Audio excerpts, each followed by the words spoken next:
Get your hands off that rack. These pieces aren't for you." The woman said it loud enough for the whole floor to hear. Loud enough that two sales associates near the fitting rooms looked up. Loud enough that a teenager trying on a blazer 2 aisles over pulled out one earbud. The young woman being spoken to didn't flinch. She didn't raise her voice. She didn't even turn around right away.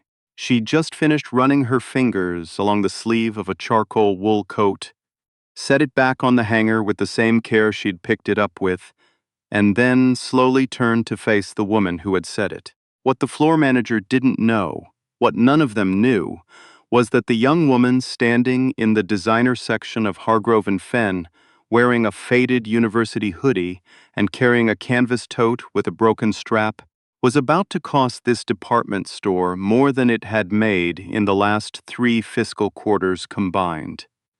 But before we get to that moment, to the part where everything went sideways for the people who thought they had the upper hand, let me take you back to the beginning. To a Tuesday morning in October, when the sky over downtown Toronto was the flat gray of unpolished pewter, and the city smelled like rain and coffee and the particular kind of ambition that only shows up in cities that never quite sleep. Hargrove and Fenn had stood on the corner of King Street West and Simcoe for 61 years. It was the kind of store that had a doorman who wore white gloves. The kind of store where the shopping bags had rope handles instead of plastic loops. The kind of store where the perfume counter alone moved more product in a weekend than most retailers saw in a month.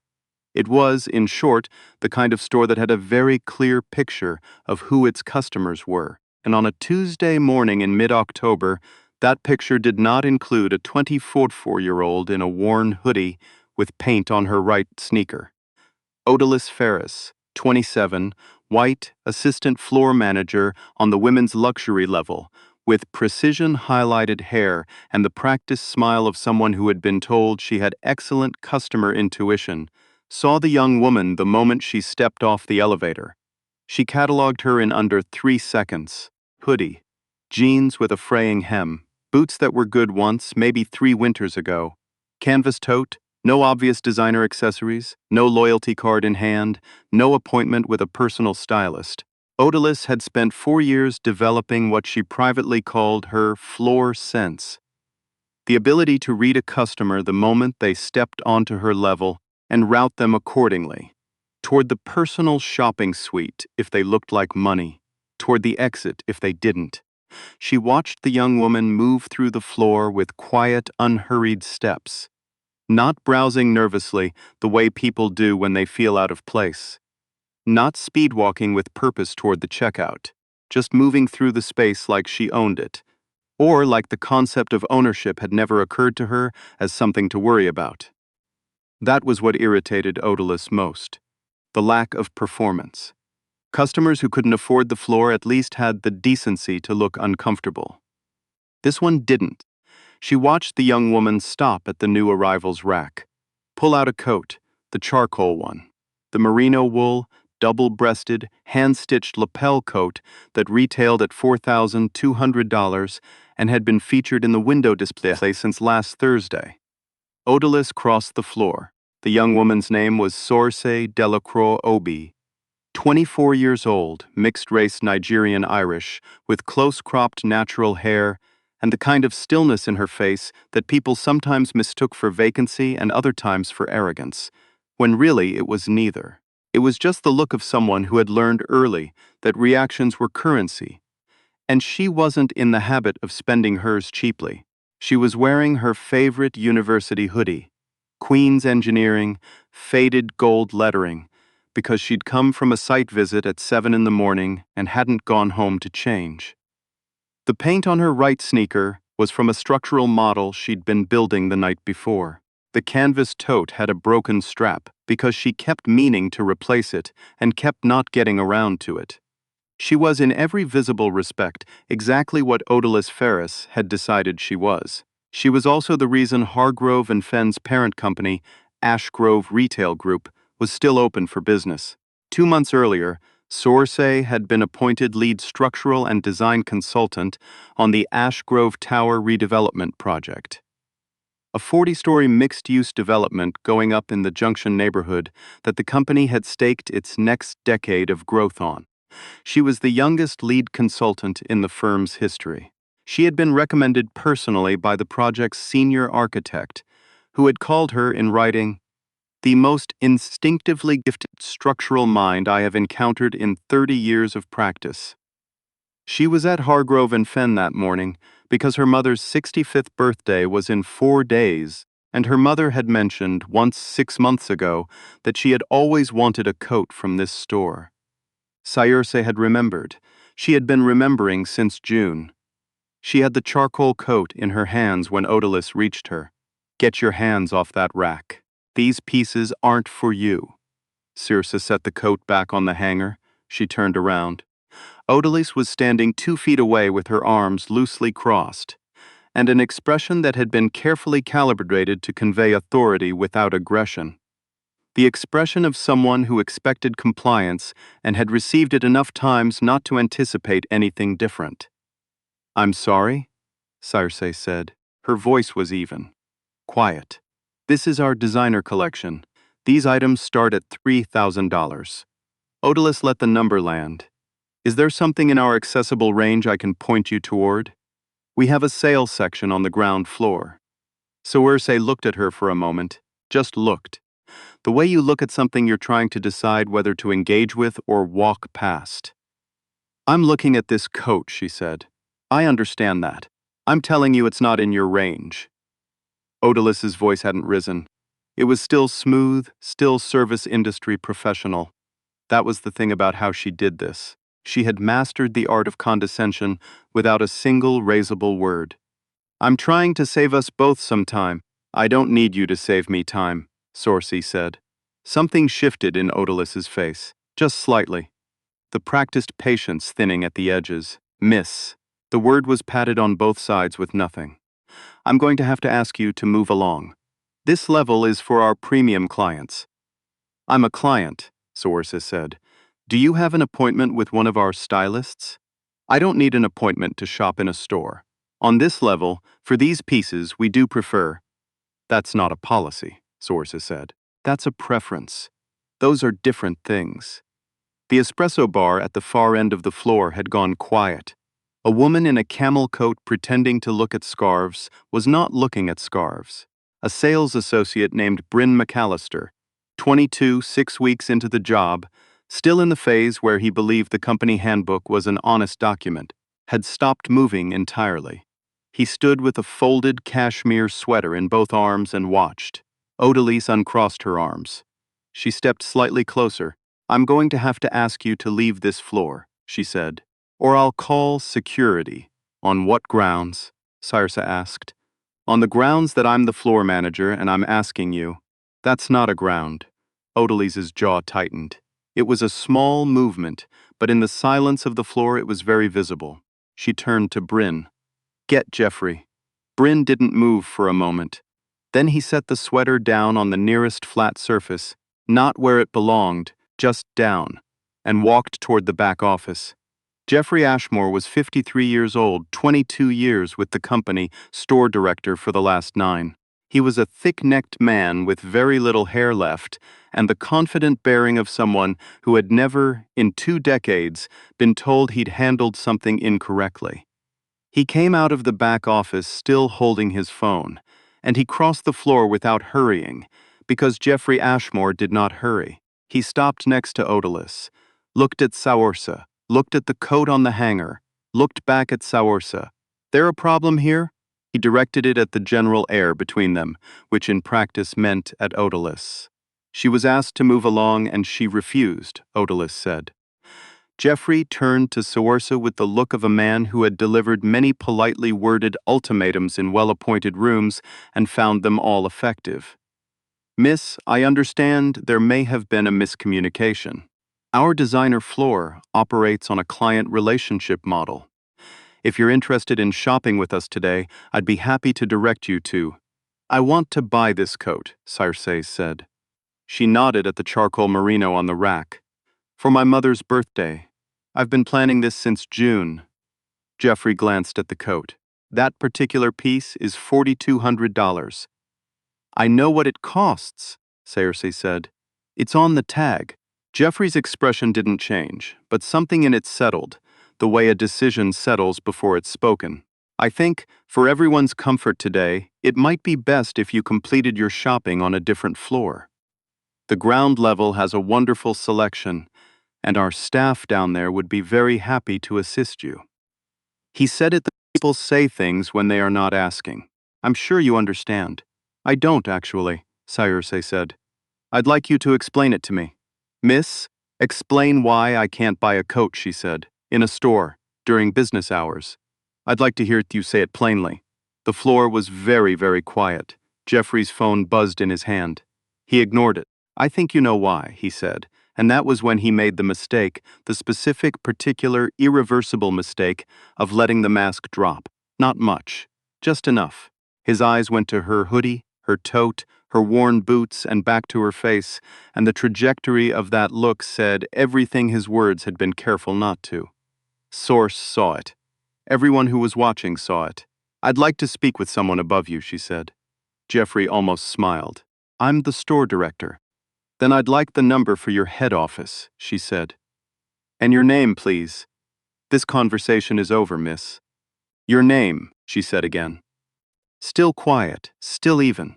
The patience of someone who was writing everything down in a place behind her eyes. Jeffrey pulled out his phone to call security, it turned out. Because it had now gone far enough that Jeffrey Ashmore, 22 years with the company, had decided this required security. What happened next took about 4 minutes and required no raised voices. The security guard's name was Perrin Sloan.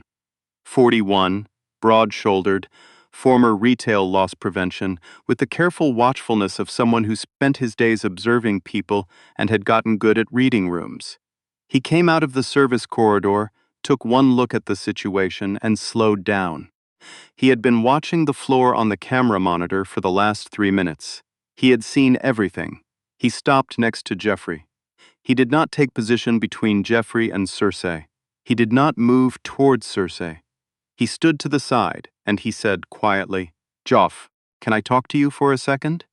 Jeffrey turned. Perrin, I need you to escort this individual. 1 second, Perrin said.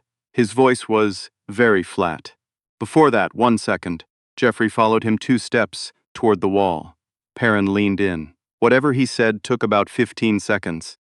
Jeffrey's face went through several things during those 15 seconds. Certainty first, then doubt, then something paler. He turned back toward the floor. Circe was still standing in exactly where she had been standing. The charcoal coat was still on the rack beside her. She had not moved, had not checked her phone, had not shifted her weight from one foot to the other the way people do when they're nervous or angry, or trying to hold something in. She was just there, present and still and waiting, with the particular composure of someone who had been here before and knew how it tended to go. Perrin had pulled Jeffrey away because he had recognized Circe Delacroix. Not personally. He didn't know her. But 6 weeks ago, the company had sent out an all-staff communication about the Ash Grove Tower project. Who was on the design team? What the project meant to the parent company, a personal note from the CEO asking all staff to extend courtesy to any project consultants who visited Ash Grove properties. There had been a photo, a headshot, professional. Different hair, but the same face. The same face that was standing in front of the charcoal coat right now. Jeffrey Ashmore crossed back to where Source was standing. His walk had changed. Not dramatically, not a full collapse. But the forward-leaning certainty of it was gone, replaced by something more careful. Miss Delacroix, he said. Circe didn't react to hearing her name. Yes, He stopped. He was a man who had spent 22 years in a role where he gave directions and received results, and the machinery of that was not built for this particular moment. I believe there may have been a misunderstanding. There wasn't, Circe said. Jeffrey's mouth opened. Closed. I understood what was happening, she said. Odalys understood what she was doing. You understood what you were deciding. There was no misunderstanding. She looked at him calmly. I'd still like your head office number. Jeffrey's phone was in his hand. He hadn't put it away. His thumb moved across the screen, and then he brought it to his ear. And then he said, very quietly, "I need to reach Martin directly." "Yes. Now, please." Martin Fenn III was 61 years old and had inherited his grandfather's share of the company at 32. He was in a meeting when Jeffrey's call came through. He stepped out of the meeting. The call lasted 6 minutes. When it was over, Jeffrey stood in the middle of his own floor, looking like a man who had just been told his house was built on someone else's land. He walked back to Circe. He brought Odalus with him, which took a moment because Odalus had retreated toward the scarves display and had to be retrieved. "Miss Delacroix, Jeffrey said, "I owe you an apology." "You owe me more than that," she said. Not angrily, just accurately. He told her who she was. Not for her benefit. She knew who she was, but because Odalus was standing next to him and had not yet been told, and he needed her to understand the full shape of what had just happened. Odalus went through several colors in about 8 seconds. She landed on a particular shade of white that had nothing to do with pallor and everything to do with the sudden, total understanding of what she had done. "My mother's birthday is Saturday," Sorcy said. She turned back to the rack and took the charcoal coat off its hanger. She held it up, checked the lining, ran her thumb along the stitching at the lapel. The same thing she had been doing when Odalus told her to put it down. "I'd like to buy this, and I'd like a gift box, and I'd like someone to wrap it properly, please." Nobody moved for a moment. Then Bryn McAllister, 6 weeks in, company handbook still fresh in his memory, stepped forward. "I can help you with that," he said. The call from Martin Fenn III to Ash Grove's VP of Human Resources happened before Circe had reached the elevator with her shopping bag. Odalus Ferris was placed on administrative leave by end of business that day, pending a full review. The review took 9 days. What it found was consistent with what the security footage showed, and consistent with what Bryn McAllister and 4 other floor staff described in their written accounts. Accounts that multiple people gave voluntarily, without being asked twice, because it turned out that what happened on a Tuesday morning in October had not been a one-time event. 3 other written complaints from the past 14 months, filed by customers who had been redirected from the designer floor. All 3 from customers who were not white. All 3 quietly shelved. The review did not find Odalus Ferris guilty of one incident. It found a pattern. Jeffrey Ashmore did not survive the review either. 22 years with the company, and it turned out that 3 of those shelved complaints had crossed his desk. His response to each had been the same word, stamped in his own handwriting: filed. Both of them were terminated. The parent company issued a public statement 12 days after the incident. It was careful language, the kind of language that legal teams write and communications teams sand down and CEOs sign without adding anything human to it. What it said, essentially, was that an incident had occurred, that the employees responsible were no longer with the company, and that Hargrove and Fenn was committed to a renewed diversity and inclusion framework, effective immediately. What it didn't say, because public statements never say the hard thing, was that the incident had only surfaced because the young woman in the worn hoodie happened to be the lead consultant on a $200 million project the company was financially dependent on. And that was the part that sat in the comments section of every news story that followed and refused to be argued away. The Ashgrove Tower case kept Circe occupied through the winter. She didn't do interviews about what had happened at Hargrove and Fenn. She didn't post about it. When a reporter from the Toronto Star reached out through her firm, she declined politely and went back to her structural models. The story got out anyway.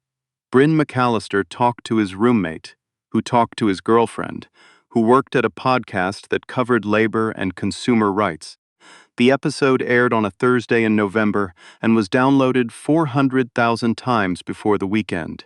The headline wrote itself, the way headlines always do when the story is simple enough at its core. Department store tells young woman to leave designer floor. Didn't know she was keeping the company alive. The comments under every version of that story followed the same arc. Outrage first. Then recognition. Then the harder question underneath, the one the outrage was always sitting on top of. What if she hadn't been the consultant? What if she'd just been a young woman who wanted to buy her mother a birthday coat? Everyone already knew the answer.